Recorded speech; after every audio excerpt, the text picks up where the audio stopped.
look up at the night sky. What do you see? A few thousand stars? Maybe a fuzzy band of the Milky Way? That's it. That's everything our naked eyes will ever see. But I need you to imagine something impossible. Imagine you're standing on a beach at night. At your feet are a few dozen grains of sand. That's every star you can see. Now look at the entire beach. Every grain of sand in every direction as far as the eye can see. That's closer.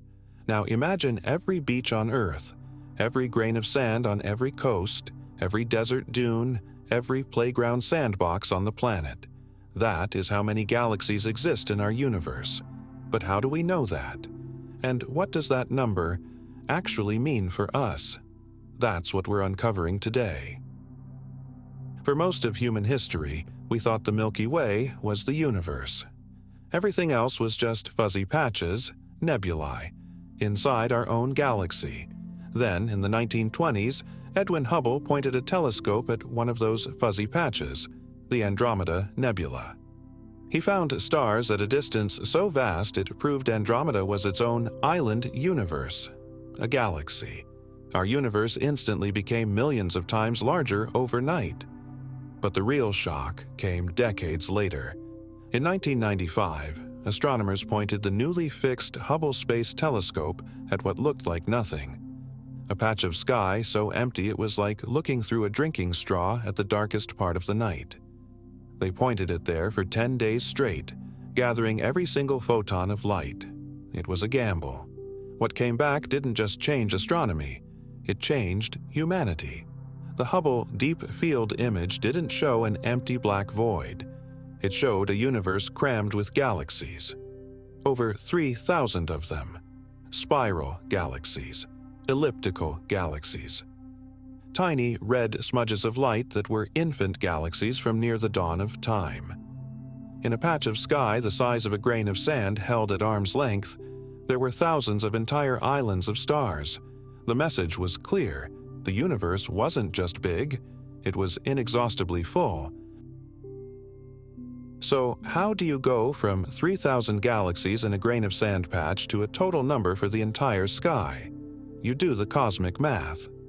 Astronomers took that deep field image, and later even deeper ultra-deep field images, and counted.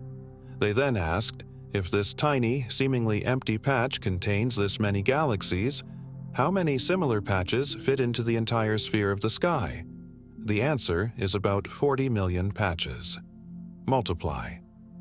The early estimate from Hubble suggested there were at least 100 to 200 billion galaxies in the observable universe. But that was just the beginning, because Hubble had a limit. It could only see the brightest, most mature galaxies. It was missing the faintest, smallest, and most numerous ones, the universe's infantry. Enter the James Webb Space Telescope. With its infrared eyes, Webb can see through cosmic dust and detect the faint red glow of the very first galaxies. And what it's finding is that the early universe was even more densely packed with tiny, faint galaxies than we ever imagined. The current, best estimate today. There are roughly 2 trillion galaxies in our observable universe. Let's try to hold that number for a second. 2 trillion. 2 trillion galaxies. It's a number we say, but our minds can't feel it. Let's try. If you could visit one galaxy every single second, it would take you over 63,000 years to visit them all. Human civilization isn't even that old. If each galaxy were a single grain of rice, 2 trillion grains of rice would fill not just a warehouse, but a container the size of the Empire State Building. And that's just the rice. Now imagine each grain of rice is itself a galaxy, containing on average 100 billion stars. That's when the scale truly snaps. Within those 2 trillion galaxies there are more stars than there are grains of sand on all the beaches and deserts of Earth. We are living inside a number so large it makes our own planet, our solar system, our galaxy, feel not just small, but statistically insignificant. And yet, that number is almost certainly too small.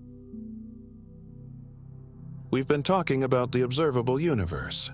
That's the sphere of space from which light has had time to reach us in the 13.8 billion years since the Big Bang. But the universe itself is almost certainly larger. Much, much larger. It might even be infinite. Think of it like this. We are sitting in the center of a bubble of visibility 93 billion light-years across. That's our observable universe. But what's outside that bubble? More universe. Galaxies whose light hasn't reached us yet, and because of the accelerating expansion of space, never will. The total universe could be 250 times larger than our observable bubble, or more. If that's true, then the total number of galaxies isn't 2 trillion. It's a number so large it has no name. It's a number that, for all practical purposes, is infinite. But there's another, darker twist.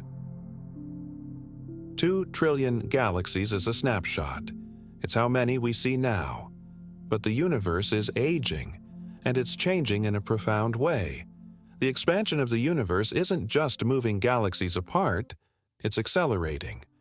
Driven by dark energy, space itself is stretching faster and faster. This has a terrifying consequence for the distant future. Galaxies that are not gravitationally bound to our local group, which includes Andromeda and a few dozen others, will eventually be carried away by the stretching of space. Their light will redshift into nothingness. They will vanish from our view. Over trillions of years, the observable universe will shrink. Future cosmologists in our galaxy, if any exist, will look out and see nothing but the merged wreckage of the Milky Way and Andromeda. The evidence for the Big Bang, the cosmic microwave background, will have faded away. The 2 trillion galaxies we see today will be gone, as if they never existed. So we are living in a uniquely privileged moment in cosmic time, the brief window where we can still see the vast, grand structure of the universe. We are seeing the party while it's still bright and crowded before the lights go out forever. Facing a number like 2 trillion galaxies, it's easy to feel crushed, to think we don't matter, but that's the wrong way to see it. The fact that we can know this number, that a species on a tiny rock can build tools to look back 13 billion years, count islands of stars, and understand the fate of the cosmos, that is what matters. Every one of those 2 trillion galaxies is a factory for stars, planets, and potentially complexity. Our galaxy, the Milky Way, is utterly average, unremarkable, which means everything that happened here, the formation of our star, our planet, the slow rise of life and consciousness, has likely happened or will happen countless times across that vast ocean of islands. The universe isn't just big, it's fertile. It's generous with possibilities. We are not the center, but we are witnesses. We are the universe becoming aware of itself, counting its own pieces for the first time. So, how many galaxies exist in our universe? The answer we can see is 2 trillion. The answer that's probably true is a number that approaches infinity. But the most important answer is this: enough. Enough to humble us. Enough to inspire us. Enough to guarantee that the story of stars and planets and perhaps life is being written on pages we will never see, in libraries we will never visit. The next time you look up at that seemingly empty night sky, remember the beach. Remember that every dark space between those few pinpricks of light is filled with a majesty so vast we had to invent telescopes just to learn how blind we really were. We didn't find emptiness. We found a universe bursting at the seams, and in doing so, we found our true place. Not at the center of everything, but as the grateful, awestruck explorers of a cosmos whose scale is the very definition of wonder.